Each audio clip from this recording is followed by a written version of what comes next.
so welcome back to Lex Reads. Welcome back to Vlogmas. In today's video, I wanted to talk about books that I DNF, books that I did not finish. No, I think I have maybe 3 books on here that I did DNF, but I want to pick up later. This year was the first year where I got rid of a lot of books. I hauled a lot of books. And I told myself, even with the DNF books, if you didn't like it, get rid of them. Because at one point, I would not get rid of books that I did not finish. I just kept them in my, collection. But I'm like, girl, that don't make no sense. And then I'm already stretched for space. And I'm like, what's the point of me having those? Because I'm never going to pick those back up. It's rare when I do DNF a book and then pick it up. Have I done that? I can't recall if I've done that before. But again, like I said, it's like 3 books that I do have on here that I do want to keep. Looks like I'm contradicting myself, but y'all, once y'all see one of them at least, y'all know what I'm talking about. But before we get started, don't forget to like, comment, and subscribe.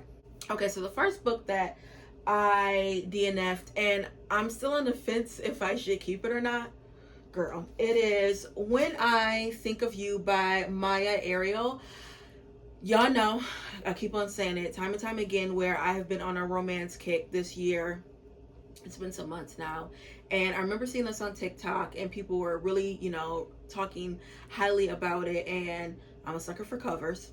Now, this was a time where I think, was it during the summertime, I did a romance vlog where I read romances for the whole week. And I was trying to pick up really good romance, and I would start one. I'm like, oh, it's not really doing anything for me. And this one I said, you know what, I want to start it. And it's not that it wasn't good. I don't think I was in the right headspace. It is about a young couple. It's a second chance romance. You have a young girl. She wants to be a director. She's graduated from college, and right now she's just kind of like a receptionist or something at a studio. And in comes her like college boyfriend. He comes from a privileged background where his dad was like a top director. They bump into each other and he sees she's not where she wanted to be. And yeah. So yeah, I might give it another chance. Next is Black Girl Unlimited by Echo Brown. And this is a YA. This is YA. I love the cover. I'm a sucker for covers, you guys know that. I thought this was going to be about a black girl that goes to school. She's like the only black girl in her school, goes to a predominantly white school, and she feels outcast and da-da-da-da. But this has it says, I didn't even read this part, the remarkable story of a teenager wizard. Y'all know I don't do nothing fantasy. I don't do nothing flying around in the air. No. But yeah, I'm not gonna read this. I'm gonna get rid of this. This actually was on my YA/middle grade shelf, and I'm like, oh, I want to keep it because of the cover. The cover is gorgeous, but girl, you're not gonna read this, so put it away. Okay, this book I am going to keep. I'm gonna try it again because it's been some years. The publishers actually sent it to me, and it is Island Queen by Vanessa Riley. Now, this did get good praises, and like I said, the publishers did send it to me. I started it at a time where I just couldn't get into it, and I really wanted to get this book after I saw Peta from Comfy Cozy Up talk about this book, and she really did praise it. I know this also is a series or something like that. So I am going to keep this book. Like I said, I was not in the right headspace. And y'all know, I've become a mood reader. But I do want to try this again. And the cover is just unbelievable. And my thing is, it's historical fiction. That's one of my favorite genres. So yeah, I'm going to give this another try. Next, I'm getting rid of this. The Sweetness of Water. This was on my TBR for last year. Picked it up and I could not get down with it, you guys. This was an Oprah Book Club pick in 2021, and it's a slavery themed novel. Y'all know how much I love slavery themed novels, but I couldn't get into this, and I was so angry because it got a lot of praises and recognition. For me, it just didn't do anything for me. Yeah. Next is The Mayor of Maxwell Street by Avery Cunningham. This was a debut novel that came out this year, and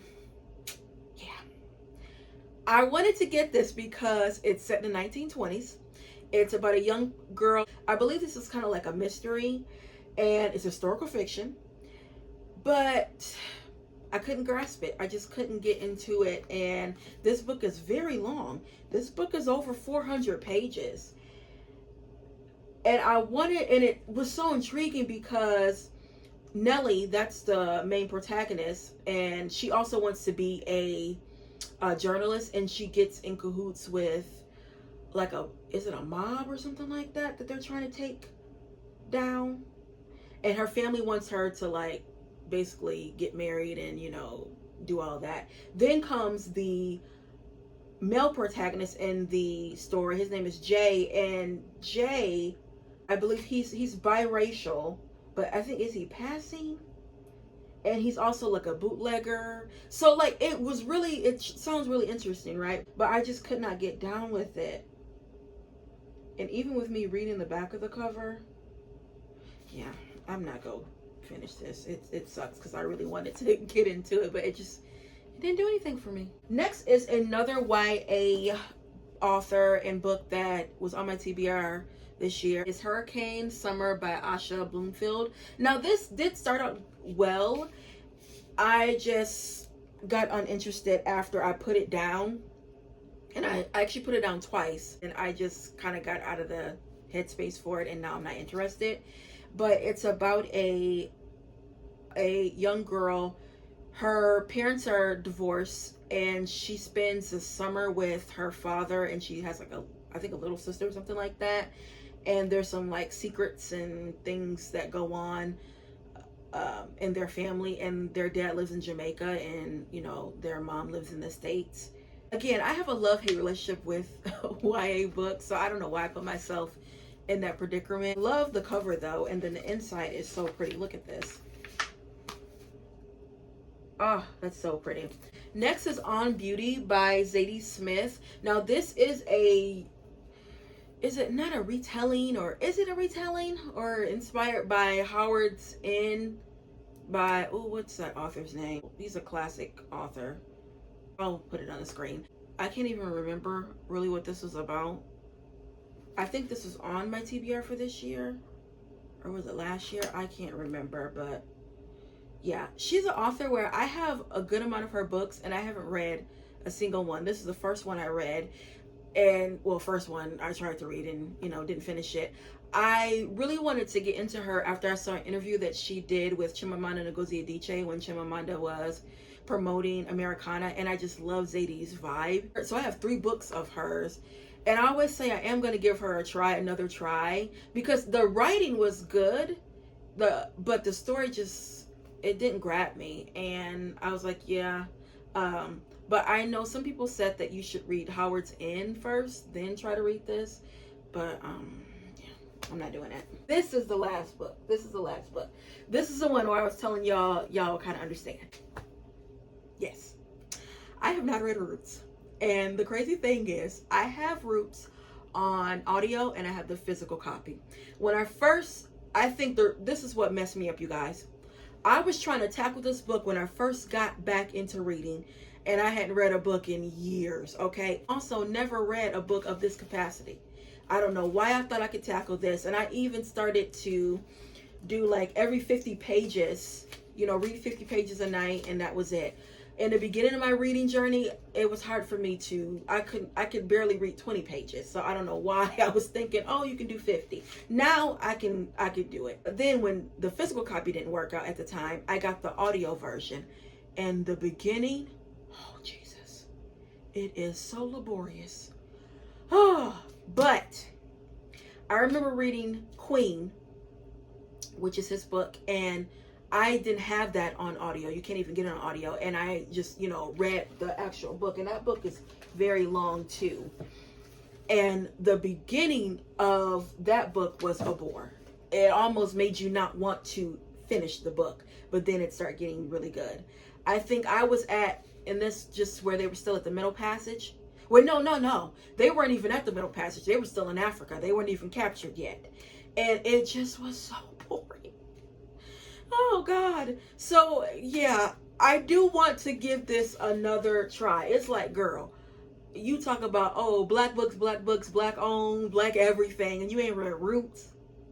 So yeah, I'm gonna give this another try, and yeah, I'm gonna give it another try. It was, you know, some years ago. I have flexed my muscle a lot, so I do think I can tackle this. And how many pages is this? This is 6. Oh yeah, I read A Little Life. A Little Life is over 800 pages. This is 640 something or 680. Yeah, I can read this. So I'm gonna give this another try. I am gonna give this another try. But this is a book I'm not throwing away. Even if I don't ever read it, I'm not gonna throw this away. This is a classic, okay? This is Roots. So yeah, guys, that is it when it comes to this video of DNFing books. I mean, at one point I would not DNF books, and I kind of hated that I did. But I'm like, I'm not gonna waste my time reading a book that I'm not gonna like. It's not that serious, you know what I mean? This is a hobby. It's not like I'm reading it for a grade. So yeah, if y'all not into a book, don't force yourself to read it. Get rid of it. DNF it. It's okay, and go to the next. Before I let you guys go, I want to tell you my 3 Christmas songs that I'm listening to today. So the first one is Al Green, I'll Be Home for Christmas. It's Al Green. You just have to say Al Green. Love Al Green.